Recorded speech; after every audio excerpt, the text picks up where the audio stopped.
yon qabadhe alaaf mana koo yon guuttadhe maalan godha isa boordarbu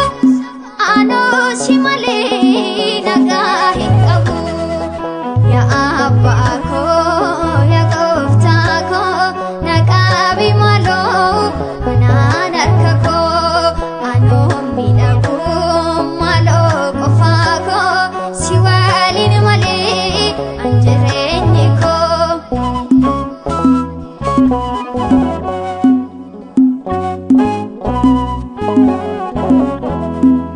Yaa lafaadhaan yoon jaallatame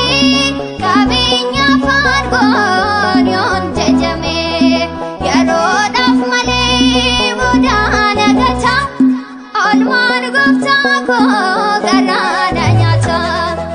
yaa abbaa koo yaa gooftaa koo naqaabi maloo manaan harka koo anoo miidhagu maloo qofaa koo si waliin malee an jireenyi koo.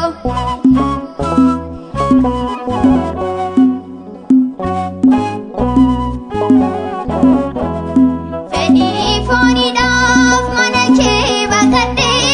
seera abboommii kee anoo dagadhe nagaaf jaalalaan si malee